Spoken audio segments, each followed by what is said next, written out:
नमस्कार दोस्तों, राधे राधे, जय माता की। स्वागत है आपका आपके चैनल धार्मिक उपाय में। आज की वीडियो में हम सुनेंगे पौष मास के शुक्ल पक्ष की पुत्रदा एकादशी व्रत की कथा।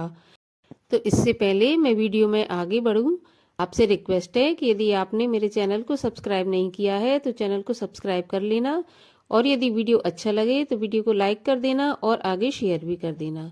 तो चलिए अब हम सुनते हैं पुत्रदा एकादशी व्रत की कथा। तो एक समय की बात है कि युधिष्ठिर भगवान श्री कृष्ण से बोले कि हे श्री कृष्ण, कृपा करके पौष मास के शुक्ल पक्ष की एकादशी का महात्म्य बतलाइए। उसका नाम क्या है, उसे करने की क्या विधि है, उसमें किस देवता का पूजन किया जाता है। तब भगवान श्री कृष्ण कहने लगे कि हे राजन, पौष मास के शुक्ल पक्ष की जो एकादशी है उसका नाम पुत्रदा एकादशी है। पुत्रदा एकादशी को नाम मंत्रों का उच्चारण करके फलों के द्वारा श्री हरि का पूजन करें। नारियल के फल, सुपाड़ी, बिजौरा नींबू, जमीरा नींबू, अनार, सुंदर आंवला, लौंग, बेर तथा विशेषतः आम के फलों से देवेश्वर श्री हरि की पूजा करनी चाहिए। इसी प्रकार धूप दीप से भी भगवान की अर्चना करें। पुत्रदा एकादशी को विशेष रूप से दीपदान करने का विधान है। रात को वैष्णव पुरुषों के साथ जागरण करना चाहिए। जागरण करने वाले को जिस फल की प्राप्ति होती है वह हजारों वर्ष तक तपस्या करने से भी नहीं मिलती।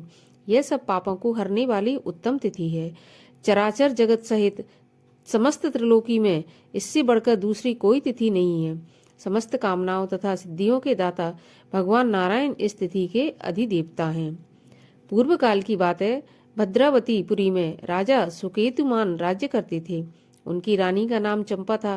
राजा को बहुत समय तक कोई वंशधर पुत्र प्राप्त नहीं हुआ, इसलिए दोनों पति पत्नी सदा चिंता और शोक में डूबे रहते थे। राजा के पितर उनके दिए हुए जल को शोकोच्छ्वास से गर्म करके पीते थे। राजा के बाद और कोई ऐसा नहीं दिखाई देता जो हम लोगों को तर्पण करेगा, यह सोच सोचकर पितर दुखी रहते थे। एक दिन राजा घोड़े पर सवार हो गहन वन में चले गए। पुरोहित आदि किसी को भी इस बात का पता नहीं था। मृग और पक्षियों से सेवित उस सघन कानन में राजा भ्रमण करने लगे। मार्ग में कहीं सियार की बोली सुनाई पड़ती थी तो कहीं उल्लुओं की। जहां तहां भालू और मृग दृष्टिगोचर हो रहे थे। इस प्रकार घूम घूम कर राजा वन की शोभा को देख रहे थे। इतने में दोपहर हो गई। राजा को भूख और प्यास सताने लगी।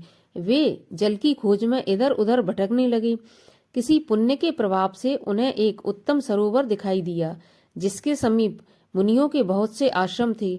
शोभाशाली नरेश ने उन आश्रमों की ओर देखा। उस समय शुभ की सूचना देने वाले शकुन होने लगे। राजा का दाहिना नेत्र और दाहिना हाथ फड़कने लगा, जो उत्तम फल की सूचना दे रहा था। सरोवर के तट पर बहुत से मुनि वेद पाठ कर रहे थे। उन्हें देखकर राजा को बड़ा हर्ष हुआ। वे घोड़े से उतरकर मुनियों के सामने खड़े हो गए और अलग अलग उन सबकी वंदना करने लगे। वे मुनि उत्तम व्रत का पालन करने वाले थे। जब राजा ने हाथ जोड़कर बारंबार दंडवत किया तब मुनि बोले, राजन, हम लोग तुम पर प्रसन्न हैं। राजा बोले, आप लोग कौन हैं, आपके नाम क्या हैं तथा आप लोग किस लिए यहाँ एकत्रित हुए हैं, कृपा करके यह सब बताइए। मुनि बोले, हे राजन, हम लोग विश्वदेव हैं, यहाँ स्नान करने के लिए आए हैं। माघ मास निकट आ गया है। आज से 5वें दिन माघ स्नान का आरंभ हो जाएगा। आज ही पुत्रदा एकादशी है, जो व्रत करने वाले मनुष्यों को पुत्र देती है। राजा ने कहा, विश्वदेवगण, यदि आप लोग प्रसन्न हैं तो मुझे पुत्र दीजिए। मुनि बोले, राजन, आज पुत्रदा नाम की एकादशी है। इसका व्रत बहुत विख्यात है। तुम आज इस व्रत का पालन करो। महाराज भगवान केशव के प्रसाद से तुम्हें पुत्र अवश्य प्राप्त होगा। भगवान श्री कृष्ण कहते हैं, युधिष्ठिर, इस प्रकार उन मुनियों के कहने से राजा ने उस उत्तम व्रत का पालन किया। महर्षियों के उपदेश के अनुसार विधि पूर्वक पुत्रदा एकादशी का अनुष्ठान किया। फिर द्वादशी को पारण करके मुनियों के चरणों में बारंबार मस्तक झुकाकर राजा अपने घर लौट आए। उसके बाद रानी ने गर्भ धारण किया। प्रसव काल आने पर पुण्यकर्मा राजा को तेजस्वी पुत्र प्राप्त हुआ, जिसने अपने गुणों से पिता को संतुष्ट किया। वह प्रजा का पालक हुआ। इसलिए राजन, पुत्रदा का उत्तम व्रत अवश्य करना चाहिए। मैंने लोगों के हित के लिए तुम्हारे सामने इसका वर्णन किया है। जो मनुष्य एकाग्र चित्त होकर पुत्रदा एकादशी का व्रत करते हैं, वे इस लोक में पुत्र पाकर मृत्यु के पश्चात स्वर्गगामी होते हैं। इस महात्म को पढ़ने और सुनने से अग्निष्टोम यज्ञ का फल मिलता है। बोलिए विष्णु भगवान की जय। इस प्रकार से पुत्रदा एकादशी की कथा संपन्न हुई। कथा सुनने के बाद आरती कर कर भगवान की पूजा संपूर्ण करनी चाहिए। तो ये थी एकादशी व्रत की कथा। यदि आपको अच्छी लगी हो तो आप वीडियो को लाइक कर देना, शेयर कर देना और चैनल को सब्सक्राइब कर देना। मिलती हूँ आपसे अगले वीडियो में। तब तक के लिए राधे राधे, जय माता की।